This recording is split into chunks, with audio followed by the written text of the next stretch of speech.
American delta ফোর্সের 4 জন কমান্ডোকে ফিলিপিন্সের সুলুসি নামে একটি জায়গায় আমেরিকান এক সিআইএ এজেন্টকে রেস্কিউ করার মিশনে পাঠানো হয়, যাকে সেখানে বন্দি করে রাখা হয়েছে। তবে আপনারা কি জানেন ফিলিপিন্সের সুলুসিকে এশিয়ার সবথেকে বিপজ্জনক স্থানগুলির মধ্যে একটি ধরা হয়? কারণ সেই জায়গায় বেআইনি কার্যকলাপের সাথে সাথেই জায়গাটিকে স্থানীয় নানান সশস্ত্র গোষ্ঠী অনেক বছর ধরে নিয়ন্ত্রণ করে আসছে। তবে সেই ভয়ানক সুলুসিতে ওই সিআইএ এজেন্টকে কারা কিডন্যাপ করলো এবং ওই 4 জন ডেল্টা ফোর্সের কমান্ডো কি তাকে সেখান থেকে উদ্ধার করতে পারবে, নাকি তারাও একইভাবে সেখানে ফেঁসে যাবে? মুভিটি ভরপুর অ্যাকশনের হতে চলেছে। তো যাই হোক, আর সময় নষ্ট না করে এক্সপ্লেনেশন শুরু করা যাক। আজ আমরা এক্সপ্লেন করতে চলেছি এই বছরই মুক্তি পাওয়া এক action thriller movie land of bad. ফিলিপিন্সের পালওয়ান এয়ারবেস। এখানে আমরা ইউএস এয়ারফোর্সের একজন সৈনিক ক্যানিকে দেখি। সে হলো মুভির প্রধান চরিত্র এবং মিশনের হেড ক্যাপ্টেন সুগারের সাথেও আমরা পরিচিত হই। তারা মিশনের জন্য তৈরি হচ্ছে। এছাড়াও ডেল্টা ফোর্সের আরও 2 জন সদস্য এই মিশনের সাথে যুক্ত রয়েছে। কিছুক্ষণ পর তাদের হেলিকপ্টার 4 জনকে নিয়ে সুলুসির উদ্দেশ্যে রওনা দেয়। হেলিকপ্টারে ক্যানির সাথে সার্জেন্ট অ্যাবেল ও বিশপের পরিচয় হয়। বিশপ হলো দক্ষ একজন স্নাইপার, একটি টার্গেটকেও সে মিস করে না। অন্যদিকে অ্যাবেলের অস্ত্রের প্রতি ভালো জ্ঞান রয়েছে। তাদের মিশন হলো সিআইএ এজেন্টকে সুলুসি থেকে উদ্ধার করা। আসলে রাশিয়ান এক আর্মস ডিলার আলেকজান্ডার পেট্রোভের উপর সে নজর রাখছিল। তবে কোনোভাবে আলেকজান্ডার এর আভাস পেয়ে যাওয়াতে ওই এজেন্টকে সে বন্দি বানিয়ে রেখেছে। একই সময়ে আমেরিকান লস অ্যাঞ্জেলেসের এয়ারবেসে ক্যাপ্টেন অ্যাডি এবং তার সহকর্মী স্টাফ সার্জেন্ট নিয়াকে দেখি। তারা সাধারণত ইউএস আর্মি ড্রোন চালক। তাদেরকে ফিলিপিন্সে ডেল্টা ফোর্সের ওই 4 জন কমান্ডের উপর নজর রাখা এবং তাদেরকে বিপদে ব্যাকআপ দেওয়ার মিশন দেওয়া হয়েছে। এমনিতেই ক্যাপ্টেন অ্যাডির স্ত্রী প্রেগনেন্ট, সে হসপিটালে ভর্তি রয়েছে। এছাড়াও এই মিশনের কারণে সে একটু চাপেই আছে।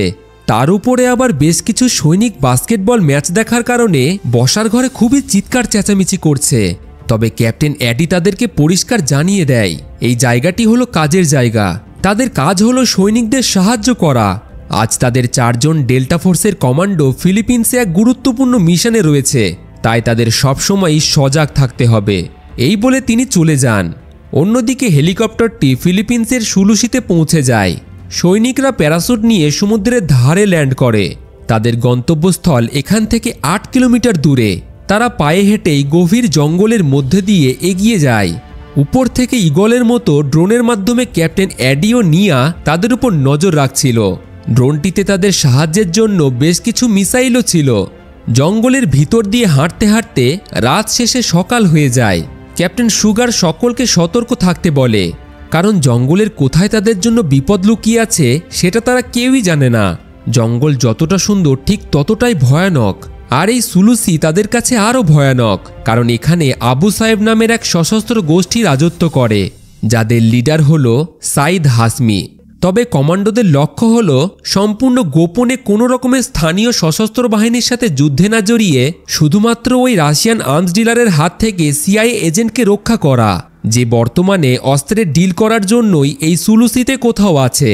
এই রকম মিশনে তাদের টিমের আগেও এসেছে, তবে ক্যানির কাছে এটা তার দ্বিতীয় মিশন। সাধারণত এই টিমে তার কাজ হলো বেসের সাথে যোগাযোগ রাখা এবং ক্যাপ্টেন অ্যাডির দেওয়া লোকেশন অনুযায়ী টিমকে সঠিক পথ দেখিয়ে তার গন্তব্যস্থলের দিকে এগিয়ে নিয়ে যাওয়া। এইভাবে চলতে চলতে জঙ্গলের অনেকটা গভীর পর্যন্ত চলে আসে তারা। হঠাৎই কিছু একটা ঝোপঝাড়ে নড়াচড়া করতে দেখে তারা। সকলেই সতর্ক হয়ে যায়। ক্যানি তৎক্ষণাৎ অ্যাডিকে ড্রোনের মাধ্যমে তাদের সামনের 100 মিটারের ফুটেজ দেখাতে বলে, কিন্তু সেই মুহূর্তেই তাদের ড্রোনটি মালফাংশনের কারণে খারাপ হয়ে যায়। তাই বাধ্য হয়েই ক্যাপ্টেন অ্যাডিকে ড্রোনটিকে ঠিক করার জন্য ফিলিপিন্সের পালওয়ান এয়ারবেসে ফিরিয়ে আনতে হয়। টিমের সাথে বেসের যোগাযোগ বিচ্ছিন্ন হয়, সুতরাং এখন তাদের বেসের সাহায্য ছাড়াই এগিয়ে যেতে হবে। সুগার তাদের পজিশন নিয়ে ধীরে ধীরে এগিয়ে যেতে বলে। তবে সেই ঝোপ থেকে কোনো মানুষ নয়, একটি ছোট্ট শূকর ছানা বেরিয়ে আসে, যার জন্য তারা এত ভয় পাচ্ছিল। তো যাই হোক, আরও কয়েক কিলোমিটার এগোনোর পর তারা একটি ব্রিজের কাছে গিয়ে পৌঁছায়। ব্রিজের পাশেই টেন্ট বানানো ছিল এবং চারিদিকে বেশ কিছু সশস্ত্র গার্ড পাহারা দিচ্ছিল। তারা বুঝতে পারে এটাই হলো সেই জায়গা যেখানে তারা পেট্রভ এবং তাদের সেই সিআইএ এজেন্টকে পেতে পারে। তবে মিশন শুরু করার আগে তারা জায়গাটিকে প্রথমে ভালোভাবে পর্যবেক্ষণ করে নেয়। ক্যাপ্টেন সুগার টিমটিকে দুটি ভাগে বিভক্ত হয়ে আলাদা আলাদা দিকে চলে যেতে বলে। বিশপ এবং সুগার পাহাড়ের উপর থেকে পজিশন নেয়। এদিকে ক্যানি একটি ছোট্ট ঘরের ছাদের উপর থেকে অ্যান্টেনার মাধ্যমে বেসের সাথে পুনরায় যোগাযোগ করার চেষ্টা করে। একই সাথে সামনের দিকে সে নজরও রাখে। সে তার মুখ থেকে চুইংগামটি বার করে পাশের পাইপের ভিতরে ফেলাতেই সেটি অনেকটা নিচে গিয়ে পড়ে। ক্যানি বুঝতে পারে এটি কোনো ঘর নয়, এটি পাহাড়ের গুহার ছোট্ট একটি গেট। হয়তো ভিতরেও সশস্ত্র বাহিনীরা লুকিয়ে থাকতে পারে। সে আরও সতর্ক হয়ে যায়। তখনই দূরবীনের টেন্টের আশেপাশে তারা একটি পরিবারকে দেখতে পায়। সুগার জানায় এই হলো সেই আর্মস ডিলার পেট্রভ। আর যেহেতু পেট্রভ এখানে আছে সেহেতু ওই সিআইএ এজেন্টকেও আশেপাশে কোথাও বন্দি বানিয়ে রাখা হয়েছে। আসলে পেট্রভ এখানে এসেছিল অত্যাধুনিক অস্ত্রের ডিল করার জন্য, তাও আবার এখানকার স্থানীয় সশস্ত্র বাহিনী আবু সায়েফ নামের সংগঠনের সাথে। অন্যদিকে ক্যাপ্টেন এডিকে ড্রোনটিকে ঠিক করার জন্য যথাসাধ্য চেষ্টা করতে দেখা যায়। তবে সেখানকার সৈনিকদের মধ্যে এই মিশন নিয়ে কোনো রকম মাথা ব্যথাই ছিল না। তারা তো আনন্দের সাথে টিভিতে ম্যাচ দেখাতেই ব্যস্ত ছিল। তাদের চিৎকারে সেই ঘরে থাকা টেলিফোনের রিং পর্যন্ত শোনা যাচ্ছিল না। অ্যাডি রেগে গিয়ে শেষবারের মতো তাদেরকে ওয়ার্নিং দিয়ে যায়। ওদিকে কমান্ডোরা পেট্রভের উপর নজর রাখার সময় ব্রিজের ওই পার থেকে দুটি গাড়ি আসতে দেখে তারা। আর এরা হলো সেই আবু সায়েব সংগঠনেরই লোক। এদের সাথেই আজ পেট্রভের আর্মস ডিল হতে চলেছে। কমান্ডোরা সেখানে সংগঠনের প্রধান সাইদ হাসমিকেও দেখতে পায়। তবে ডেল্টা ফোর্সের কমান্ডোদের সরাসরি আদেশ ছিল তারা যেন স্থানীয় আবু সায়েব সশস্ত্র বাহিনীর সাথে যুদ্ধে না জড়ায়। তাদের কাজ হলো শুধুমাত্র সিআইএ এজেন্টকে রেস্কিউ করা। এই কারণেই কমান্ডোরা তাদের যাওয়ার অপেক্ষায় থাকে। ইতিমধ্যে ড্রোনটি ঠিক হয়ে যায়। সেটিকে পুনরায় ক্যাপ্টেন অ্যাডি পাঠিয়ে দেয়। ক্যানির দেওয়া লোকেশন অনুযায়ী ড্রোনটি ওই ব্রিজের আশেপাশেই নজর রাখতে শুরু করে। তবে হঠাৎই এক অদ্ভুত ঘটনা ঘটে। সাইদ হাসমি পেট্রভের উপর গুলি চালায় এবং তার সিকিউরিটিতে পাহারা দেওয়া গার্ডদেরকেও হাসমির লোকজন গুলি করে হত্যা করে। তবে এখানেই হাসমি থামে না। সে পেট্রভের স্ত্রীর মাথাটিকে ধড় থেকে আলাদা করে দেয়। এটা দেখে তো কমান্ডোরা অবাক হয়, কারণ তাদের মধ্যে তো ডিল হওয়ার কথা ছিল। তাহলে হাসমি কেন তাকে মারার চেষ্টা করছে? আসলে হাসমির পরিকল্পনা ছিল পেট্রভকে মেরে তার সকল অত্যাধুনিক অস্ত্র হাতিয়ে নেবে সে। তাই সে পেট্রভের পুরো পরিবারকে হত্যা করতে চায়। তার স্ত্রীর হত্যার পর পেট্রভের ছোট্ট ছেলেটিকেও হাসমি মারার চেষ্টা করে। তবে ক্যাপ্টেন সুগার কোনোভাবেই অসহায় বাচ্চাটিকে মরতে দিতে পারে না। সে কমান্ডোদের তৈরি হতে বলে এবং তার অর্ডারে ক্যানি ড্রোন থেকে একটি মিসাইল সন্ত্রাসীদের বিভ্রান্ত করার জন্য লঞ্চ করতে বলে। কমান্ডোদের আদেশে মিসাইল লঞ্চ করে দেওয়া হয়। সাথে সাথেই অ্যাবেল হাসমির পায়ে গুলি করে এবং সেই মুহূর্তেই মিসাইলটিও তাদের পাশে এসে বিস্ফোরণ ঘটে। এই ফাঁকে বাচ্চাটি সেখান থেকে পালিয়ে যায়। কোনো রকমে তারা সন্ত্রাসীদের কিছু সময়ের জন্য বিভ্রান্ত করতে পারে। তবে বিপদ এখানেই শেষ নয়। ক্যানির ধারণাই ঠিক হয়। বিস্ফোরণের আওয়াজে সেই গুহার ভেতর থেকে 3 জন সশস্ত্র বাহিনী বেরিয়ে আসে। ক্যানি তার টিমকে ইশারায় ব্যাপারটি জানালেই তারা বিদ্রোহীদের দিকে গান পয়েন্ট করে। ক্যানি ধীরে ধীরে তার বন্দুকটিকে বার করার চেষ্টা করে, কিন্তু তার আওয়াজ একজন শুনে ফেলে। সাথে সাথেই একই সময়ে তারা 3 জনেই গুলি চালিয়ে তাদের মাথার খুলি উড়িয়ে দেয়। তবে একটি গ্রেনেডের বিস্ফোরণে আরও কিছু বিদ্রোহী বাহিনী পাহাড়ের ছোট ছোট গুহা থেকে বেরিয়ে আসে। তাদের মধ্যে ফায়ারিং চলে। বিশপ ও সুগার দূর থেকেই বেশ কিছু জনকে মেরে ফেলে। তবে এই ফায়ারিংয়ে অ্যাবেলের গুলি লেগে যায়। আহত অ্যাবেল পাথরের আড়ালে গিয়ে লুকিয়ে পড়ে। বিশপ ও সুগার তাকে কভার দেওয়ার চেষ্টা করে, কিন্তু সেখানে আরও বাহিনী এসে পৌঁছায়। তারা নিচের থেকে আরপিজি মিসাইল সরাসরি পাহাড়ের দিকে তাদেরকে টার্গেট করে লঞ্চ করতে থাকে।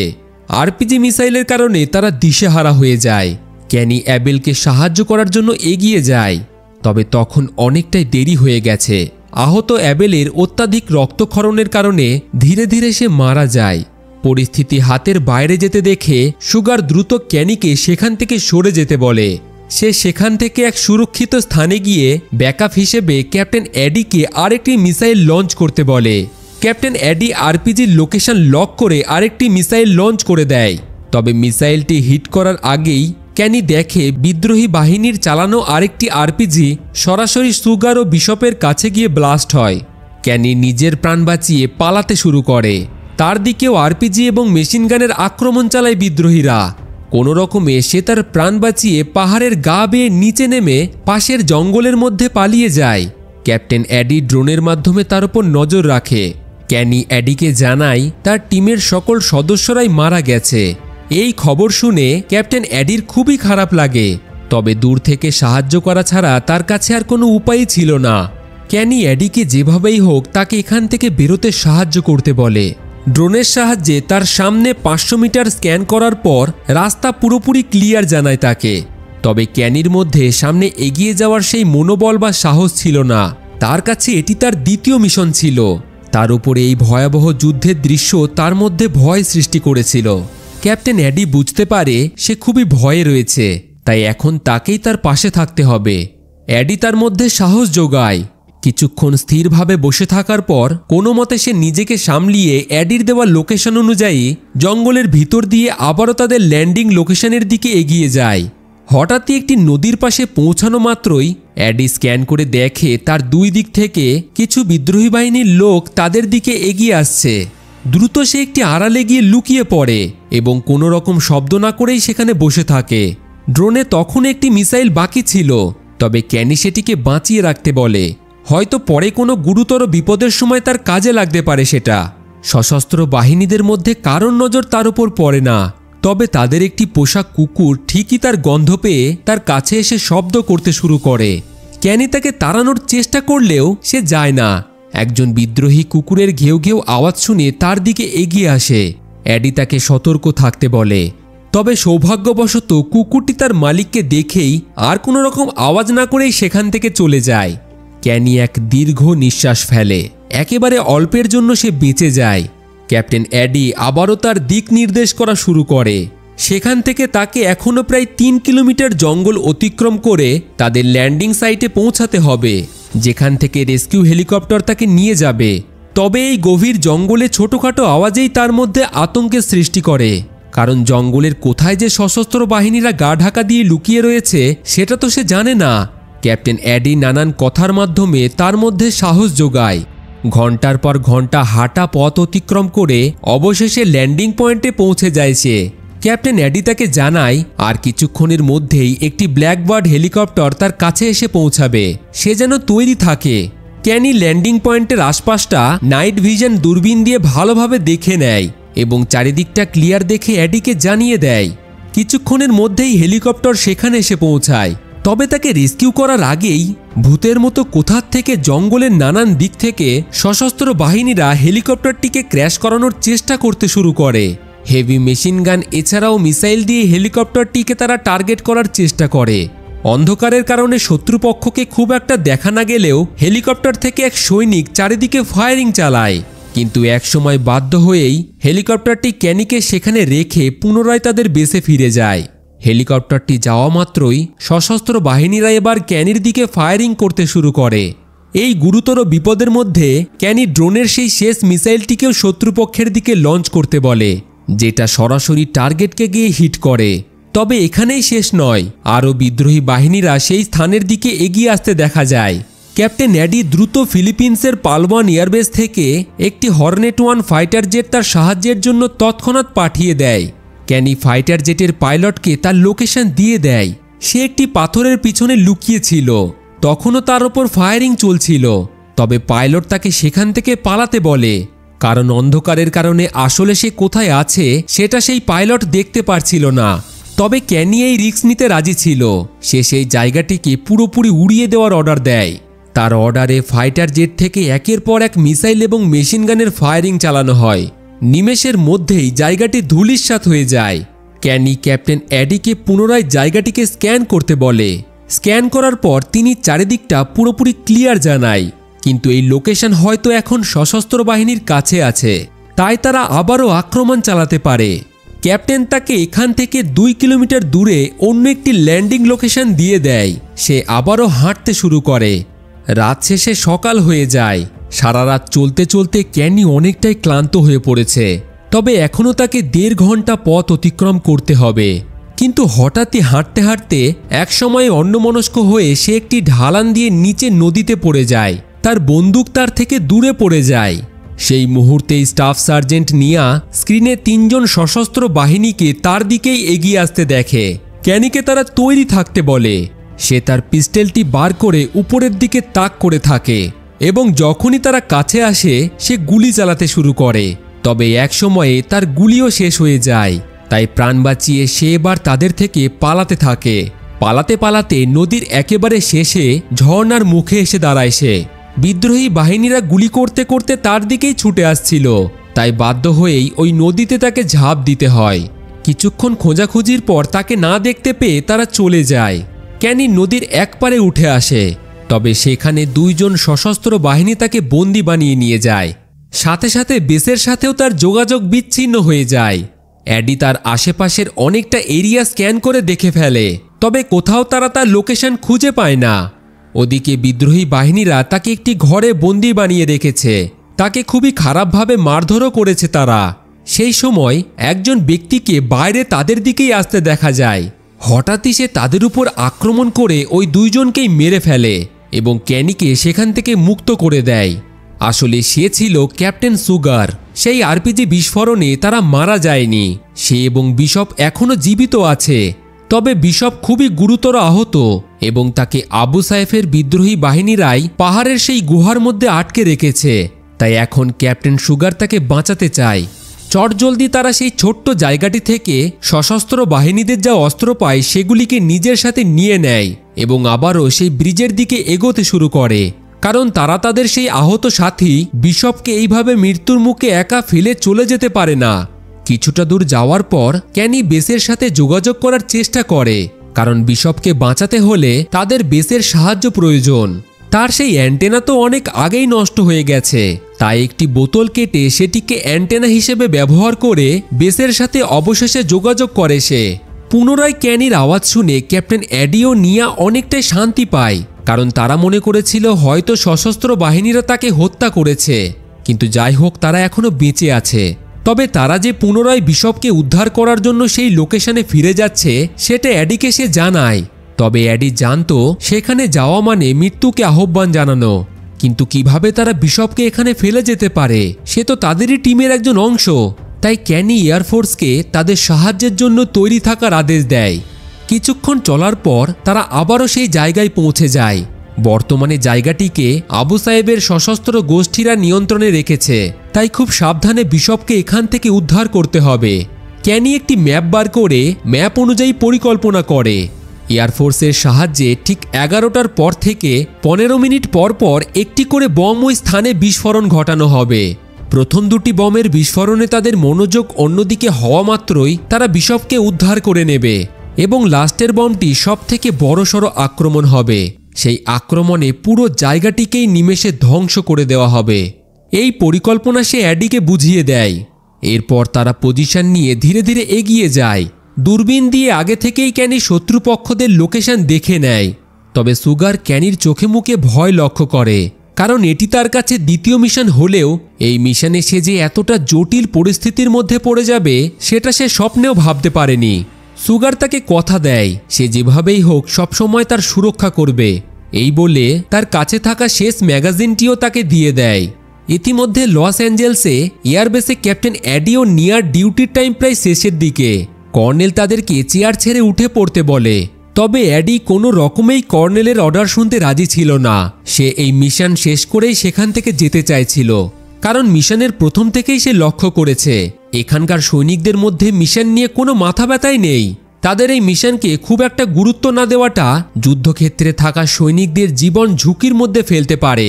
তবে এই সব কিছু জানার পরেও শেষমেশ তার উচ্চপদস্থ অফিসারের কথা তাকে বাধ্য হয়ে মানতেই হয়। এছাড়াও তার স্ত্রী হসপিটালে ভর্তি রয়েছে, তার পাশে থাকাটাও তার জরুরি। তাই সে সকল দায়িত্ব অন্যজনকে বুঝিয়ে দিয়ে সেখান থেকে চলে যায়। অন্যদিকে সুগার ও ক্যানির হাতে আর মাত্র 20 মিনিট সময় আছে। 20 মিনিট পর থেকেই এখানে এয়ারফোর্সের বোমাবর্ষণ শুরু হবে, অর্থাৎ এই সময়ের মধ্যেই তাদেরকে বিশপকে উদ্ধার করতে হবে। তাই ধীরে ধীরে তারা এগিয়ে যায়। প্রথমে টেন্টের মধ্যে একজনকে মারার পর তারা সরাসরি ভিতরে ঢুকে পড়ে। সেখানে বেশ মজার সাথেই কয়েকজন টিভি দেখছিল।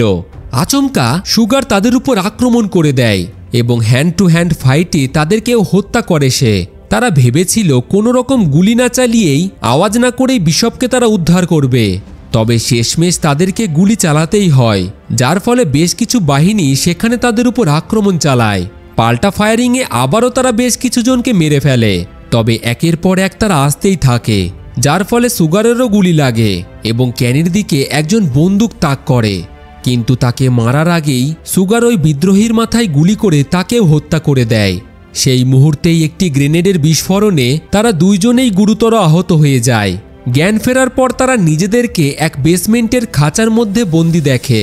সেখানে তারা সুগার ও ক্যানির সাথে সাথেই বিশপকেও বন্দি বানিয়ে রেখেছিল। তাদেরকে খুবই খারাপভাবে মারধর করা হয়। সুগার তো একেবারেই আধমরা হয়ে গেছিল। তবে এই অবস্থাতেও সে তার নিজের চিন্তা না করে তার বন্ধু বিশপ এবং ক্যানির এখান থেকে সুরক্ষিত বেরোনোর জন্য দোয়া করছিল। ক্যানি জানতো কিছুক্ষণ পর থেকেই এই পুরো স্থানটি এয়ারফোর্সের দ্বারা ধ্বংস করে দেওয়া হবে। তবে এখান থেকে বেরোনোর তো কোনো উপায়ই ছিল না। ইতিমধ্যে বেস ক্যাম্প থেকে একটি ড্রোন মিসাইল সহ রওনা দিয়েছে, যেটা কিছুক্ষণের মধ্যেই সেখানে পৌঁছে যাবে। তবে এদিকে সাইদ হাসমিকে আমরা দেখি, সে বিশপ এবং ক্যানির চোখের সামনে সুগারকে টানতে টানতে নিয়ে যায় এবং একটি ক্যামেরার সামনে তাদের প্রধান উদ্দেশ্য ও কতজন কমান্ডো এখানে এসেছিল সে সম্পর্কে জিজ্ঞাসাবাদ শুরু করে দেয়। তবে এই সিক্রেট মিশন সম্পর্কে সুগার কিছুই বলতে চায় না, যার ফলে সরাসরি সাইদ হাসমি তার মাথায় গুলি করে।